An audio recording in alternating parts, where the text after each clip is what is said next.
కార్యాలను బట్టి ఈ దినము మనం జ్ఞాపకం చేసుకుందాం. పరిశుద్ధాత్ముడు మనము పొందుకోవాలంటే అపోస్తులైన పౌలు అపోస్తుల కార్యములు 1వ అధ్యాయము 8వ వచనమును జ్ఞాపకం చేసుకున్నప్పుడు, పరిశుద్ధాత్మ మీ మీదికి వచ్చున్నప్పుడు మీరు శక్తి నొందుదురు గనుక మీరు యెరూషలేములోను యూదయ సమరయ దేశములంతటా భూదిగంతముల వరకు నాకు సాక్షులై ఉందురని వారితో చెప్పెను. ప్రియులారా, ఈ మాట యేసు ప్రభువారు అహరోనము కాకమునిపే ఈ భూలోకంలో తిరిగి లేచి తన శిష్యులతో 50 దినాలు ఈ భూలోకంలో ఉన్నాడు. ఆయన తిరిగి లేచిన తర్వాత ఎన్ని దినాలు ఉన్నాడండి? 50 దినాలు భూలోకంలో ఉంటూ దేవుడు వారికి ఏ ఏ సంగతులు బోధించాడో మరలా వారికి ఏం చేశాడంట? జ్ఞాపకం చేసుకుంటున్నాడు. అయితే ఇక నేను లేను కాబట్టి నేను వెళ్ళిపోతున్నాను, మీకు ఏమిస్తానంటాడు? పరిశుద్ధాత్మ మీ మీదికి వస్తుంది, అప్పుడు మీరు ఏం పొందుతారంట? శక్తి. ప్రియులారా, నేను లేకపోయినప్పటికీ మీకు ఒక ఆదరణకర్త అనే ఆత్మను పంపుతాను. ఆ ఆత్మ మీరు పొందుకున్నప్పుడు శక్తి వస్తుంది. దేవునికి హల్లెలూయా. ఆ శక్తి కలిగి మీరేమి చేయాలంటే యెరూషలేములో యూదయ సమరయ దేశములంతటా మీరు భూదిగంతముల వరకు నాకు ఏమై ఉంటారంట? సాక్షులై ఉంటారు. దేవుని శక్తి మనం ఎప్పుడైతే పొందుకుంటామో మనం భూదిగంతముల వరకు మనం ఏం కలిగి ఉంటామంట? సాక్షిగా ఉంటాం. ఈరోజు నీవు పరిశుద్ధాత్మ శక్తి తప్పకుండా పొందాలంటే నీవు నిజముగా ఆ యొక్క పరిశుద్ధాత్మ కోసం నువ్వేం చేయాలి? కనిపెట్టుకోవాలి. అపోస్తుల కార్యములో కూడా 2వ అధ్యాయములో 4వ వచనములో కూడా ఒక చక్కటి మాట పౌలు అక్కడ బోధిస్తున్నట్లు మనం చూస్తున్నాం. 4:2-4 చదువు. అందరూ పరిశుద్ధాత్మతో నిండిన వారై ఆ ఆత్మ వారికి వాక్శక్తి అనుగ్రహించిన కొలది.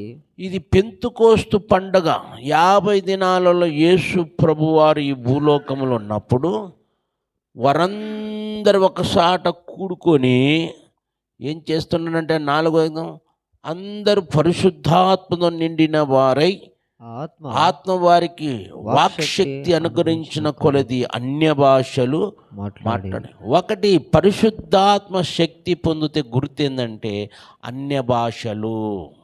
ఏ భాషలంట? నీకు రాని భాష. నేను మొట్టమొదటిగా పరిశుద్ధాత్మ శక్తి పొందినప్పుడు నేను తమిళ్లో భాషలు మాట్లాడాను. దేంట్లో మాట్లాడాను? నాకు తమిళ్ రాదు. అయినప్పటికీ దేవుడు ఆ భాషల ద్వారా దేవుణ్ణి నేను స్తుతించాను. దేవునికి స్తోత్రం చెబుదామండి. అందుకే ఇక్కడ ఏమంటాడంటే 4వ వాక్యంలో అందరూ పరిశుద్ధాత్మ నిండిన వారై అని ఉంది. అందరూ ఈరోజు దేవుని శక్తితో అందరూ నింపబడుదురుగాక. ఈ పరిశుద్ధాత్మ కూడికలో నువ్వు వచ్చినప్పుడు శక్తి పొందుతావు. ఇంకా ఎంతకాలం నువ్వు పరిశుద్ధాత్మ శక్తి పొందకుండా నిర్జీవమైన జీవితంలో నువ్వు జీవిస్తావు?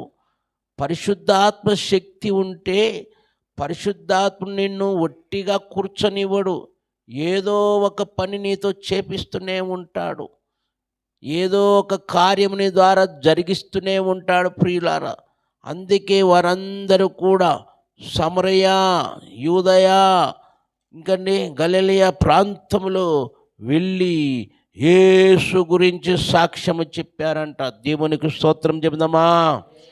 ఈ ఉదయకాలము ఈ వాగ్దానముతో కూడిన సందేశాన్ని నువ్వు వింటున్నావు ప్రియులారా.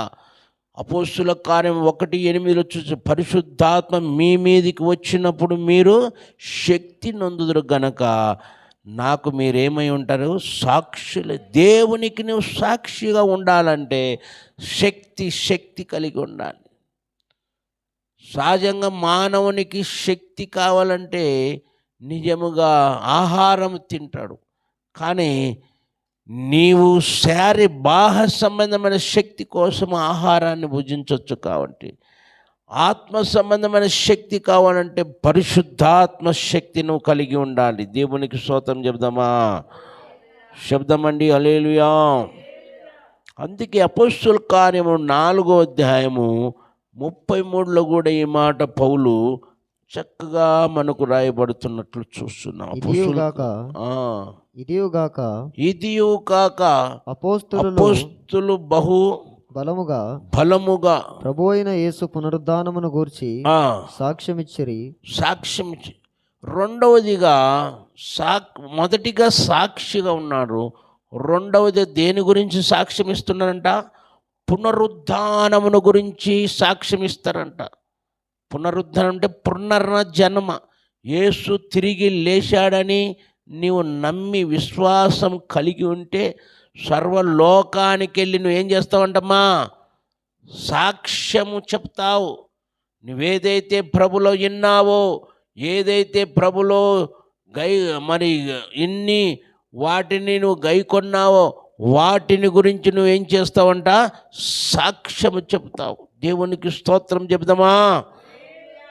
ఈ ఉదయకాలములో నా ప్రియమైన దేవుని బిడ్డలారా, పరిశుద్ధాత్మ మీ మీదకి వచ్చినప్పుడు మీరేం పొందుతారంట? శక్తి నొందుతారు.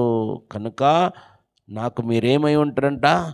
సాక్షులై ఉంటారు. యేసయ్య కోసం నువ్వు సాక్షిగా జీవించాలంటే పైనుండే శక్తి పొందుకోవాలి.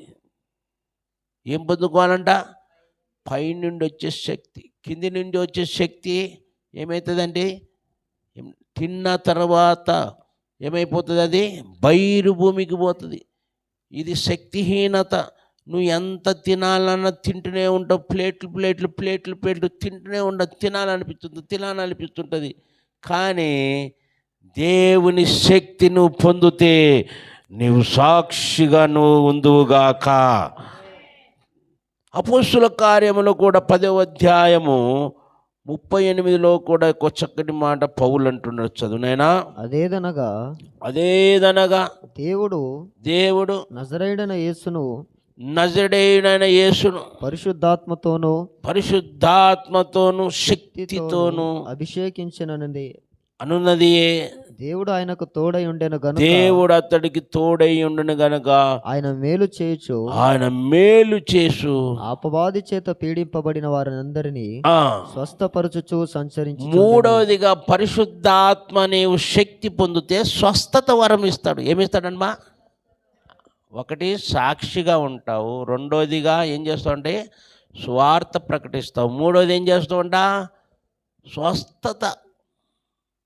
అంటే పరిశుద్ధాత్మ శక్తి పొందిన తర్వాత దేవుడు నీ ద్వారా ఈ కార్యములు జరిగిస్తాడు. నా ప్రియమైన దేవుని బిడ్డలారా, నీవు పరిశుద్ధాత్మ శక్తి నువ్వు తప్పకుండా ఏం చేయాలంట? పొందుకోవాలి. దేవునికి స్తోత్రం చెబుదామా? హల్లెలూయా.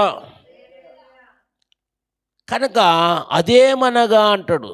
అదేమనగా దేవుడు నజరేయుడైన యేసును పరిశుద్ధాత్మతోనూ శక్తితోను అభిషేకించనన్నదియే. దేవుడు ఆయనకు తోడై ఉండెను గనుక ఆయన మేలు చేయొచ్చు. ఏం చేస్తుండ? అపవాది చేత పీడింపబడిన వారందరికీ స్వస్థపరచుచు సంచరించుచుండెను. దేవునికి స్తోత్రం. కనుక ప్రియమైన దేవుని బిడ్డలారా, ఈ ఉదయకాలంలో పరిశుద్ధాత్మ శక్తి నువ్వు పొందుకోవాలి. ఏ శక్తి పొందుకోవాలమ్మా జోష్నా? చెప్పండి నాయన, ఏం పొందుకోవాలి? పరిశుద్ధాత్మ శక్తి నువ్వు పొందుకోవాలి. లూకా 4 అక్కడ 14లో కూడా ఒక చక్కటి మాట మనం గమనిద్దాం. చూడండి. అప్పుడు యేసు ఆత్మ బలముతో, యేసు ప్రభువే 40 దినాలు ఉపవాసం ఉండి ఆత్మ ఆత్మబలముతో గలీలియకు తిరిగి వెళ్ళెను. గలీలియకు ఎక్కడికి వెళ్ళాడంటే తిరిగి వెళ్ళాను. ఆయనను గూర్చిన సమాచారము ఆయనను గురించిన సమాచారం ఆ ప్రదేశమందంతటా వ్యాపించెను. దేవునికి స్తోత్రం. అప్పటికి ఆయన ఫాస్టింగ్ ఉండి గలీలియ ప్రాంతములు వెళ్ళినప్పుడు రోగములను ఏం చేస్తున్నాడంట? స్వస్థత చేస్తున్నాడంట. ఒకటి, పరిశుద్ధాత్మ పొందితే ఏం కలిగి ఉంటావు? శక్తి వస్తుంది. రెండోది, స్వార్థను ప్రకటిస్తావు. మూడోది ఏం చేస్తావంట? స్వస్థపరుస్తావు. దేవునికి స్తోత్రం. హల్లెలూయా. అమ్మ వింటున్నారా? స్తోత్రం చెప్పండి. హల్లెలూయా. కనుక మనకేం కావాలంటే ఇప్పుడు పరిశుద్ధాత్మ శక్తి. ఏం కావాలంట? పరిశుద్ధ. అందుకే యేసు ప్రభు అన్నాడు, ఆయన ఎళ్ళకు ముందు, నేను వెళ్ళిపోతున్నాను బిడ్డలారా, అయితే మీరందరూ నేను వెళ్ళకపోకముందే మీరందరూ ఏం చేయాలంట? శక్తి పొందుడు కావాలంటే ఎక్కడికి నిలబడినాడు? యెరూషలేములో ఉండండి. హల్లెలూయా. ఎక్కడ ఉండమన్నాడమ్మా? ఈ లూకా రాసిన సువార్త 24వ అధ్యాయంలో ఈ మాట అంటాడు. చదువుతారా? 48, 49 చదువు నాయన. ఇదిగో నా తండ్రి వాగ్దానము చేసినది మీ మీదికి పంపుచున్నాను. మీరు పైనుండి శక్తి పొందు వరకు. ఏ శక్తి?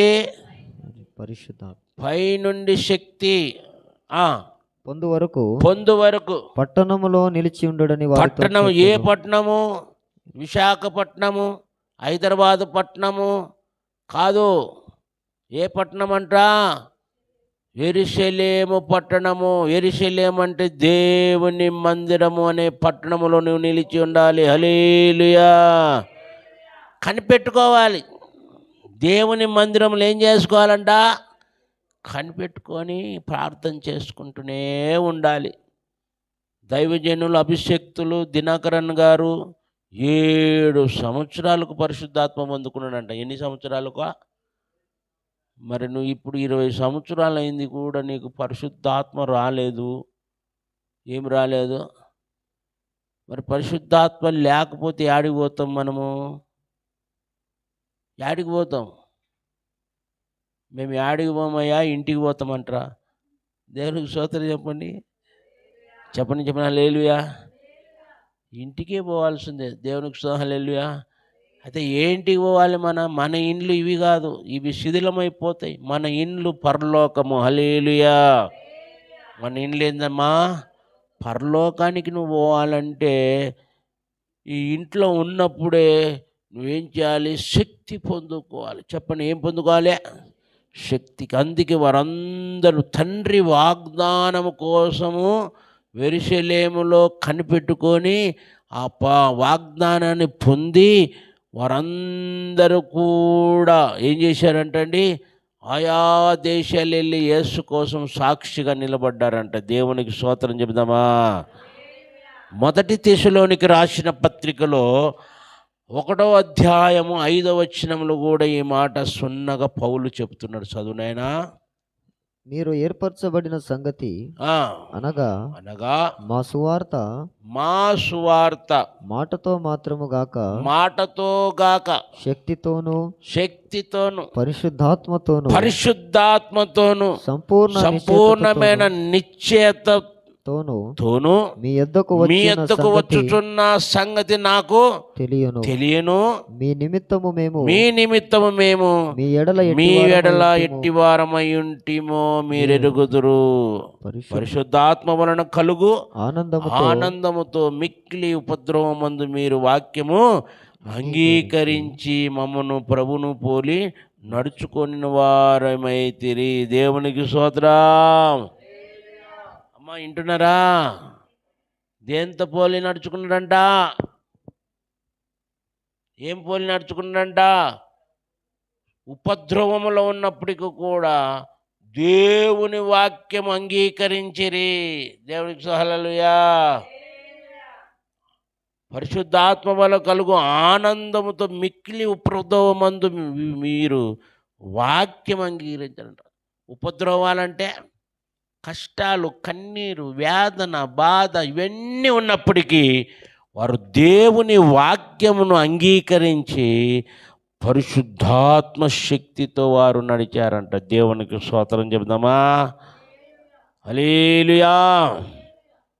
అదే 2 తిమోతి 1:7 కూడా చక్కటి మాట పౌలు తిమోతికి రాస్తున్నాడు. చూడండి. ఓ తిమోతి, మాటలు నేను చెప్పు మాటలు ఆలోచించుకొనుము. అన్ని అన్ని విషయముల యందు ప్రభు నీకు వివేకం అనుగ్రహించును. ఏమి ఇవ్వతాడంట? ప్రభు నీకు ఏమి ఇస్తాడు నాయనా? వివేకం ఇస్తాడు. నా సువార్త ప్రకారము దావీదు సంతానంలో పుట్టి మృతులలో నుండి లేచిన యేసుక్రీస్తును జ్ఞాపకము చేసుకొనుము. దేవునికి స్తోత్రం చెబుదామా? ఎవరిని జ్ఞాపకం చేసుకోమంటున్నాడమ్మా? యేసుక్రీస్తును జ్ఞాపకం చేసుకో. అందుకే ప్రేమ అక్కడ ఏమంటాడు? 2 తిమోతి 1:7 దేవుడు మనకు శక్తియు ప్రేమయు ఇంద్రియ నిగ్రహము గల ఆత్మనే ఇచ్చెను గాని పిరికితనము గల ఆత్మను ఇవ్వలేదు. హల్లెలూయా. ఏ ఆత్మని ఇవ్వలేదంటమ్మా? పిరికితనము గల ఆత్మను మనకు ఏ ఆత్మనిచ్చాను?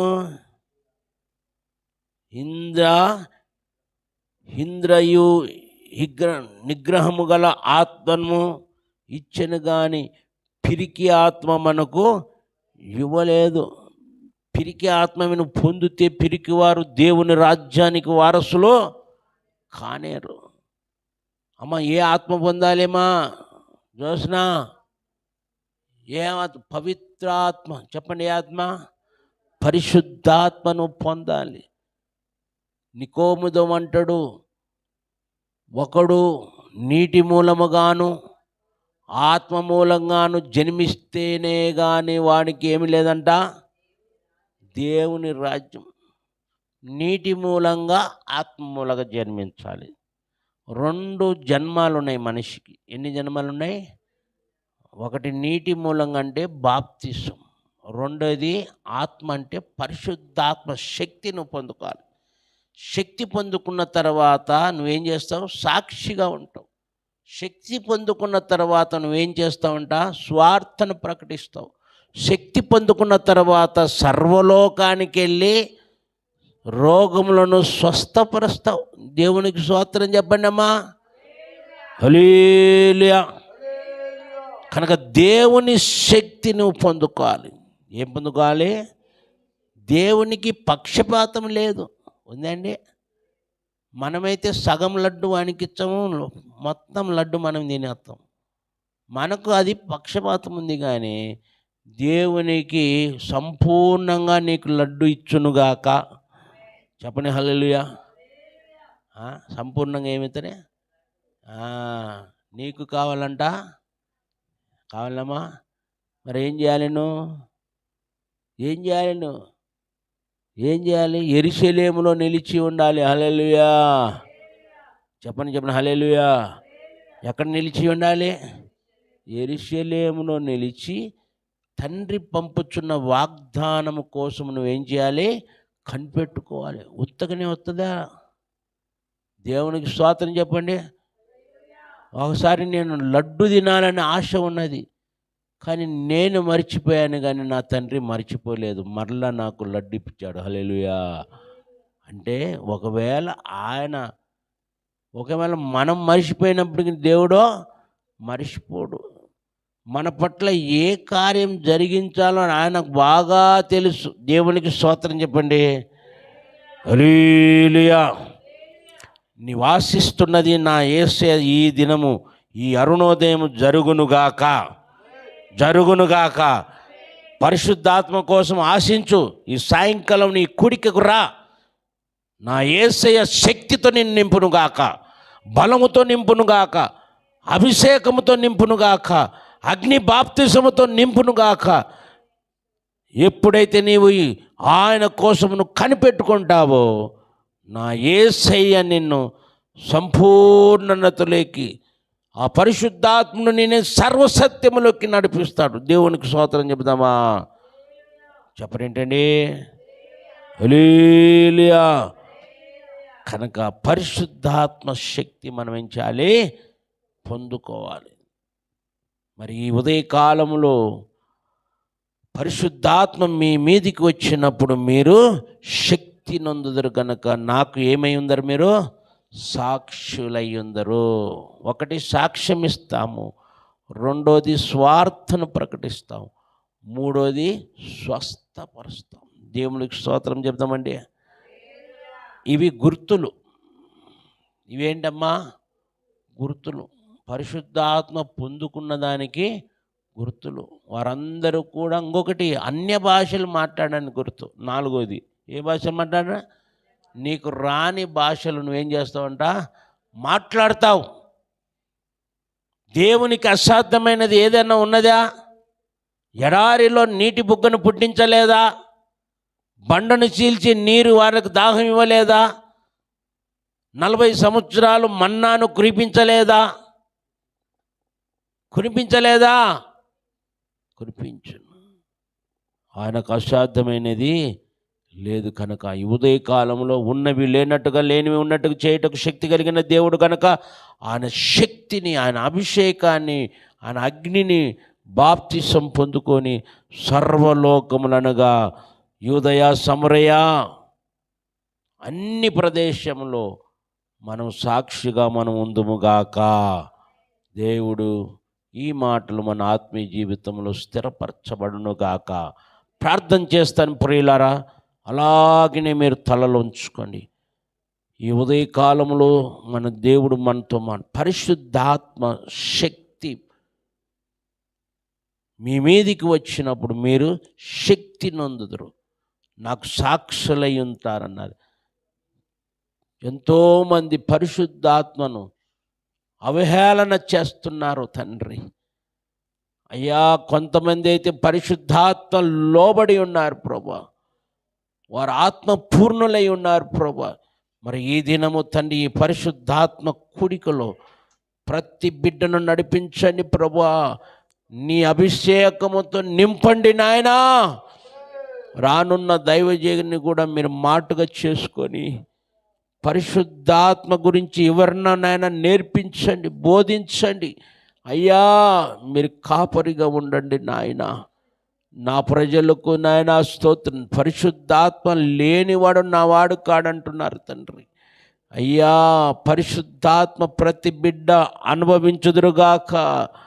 ఏబేలు గ్రంథము 2:17 చెప్పిన అంత దినములు యందున్న ఆత్మ నీ మీద కుమ్మరిస్తానన్నారు తండ్రి. ఇదిగో ఈ అంత్య దినములో తండ్రి మీ ఆత్మను వారి మీద కుమ్మరింపబడునుగాక, కుమ్మరింపబడునుగాక. వృద్ధులు, బాలుర్లు, దూరస్తులు, సమీపస్తులు అందరి మీదికి నా ఆత్మను ఇస్తానన్నారు తండ్రి. ఆ ఆత్మ ప్రభావముతో నింపబడుదురుగాక, నింపబడుదురుగాక. అటు కృపతో నింపండి ప్రభా. ఈ ఉదయకాలము ఈ సందేశం వింటున్న నీ ప్రజలను దీవించండి, ఆశీర్వదించండి. ఆత్మపూర్ణులై ఉండుటకు సహాయం చేయండి. ఆయన రాకడ కోసం శక్తి కలిగి ఉండుటకు సహాయం చేయండి. శక్తి కలిగిన వారు నాయన స్తోత్రం తండ్రి, నీ కోసం వారు సాక్షార్థంగా జీవించుటకు సహాయం చేయండి. నీ కోసం వారు నిలబెట్టి ప్రభు మీ కార్యములను వారు ప్రకటించి వారు గుంటకు సహాయం చేయండి.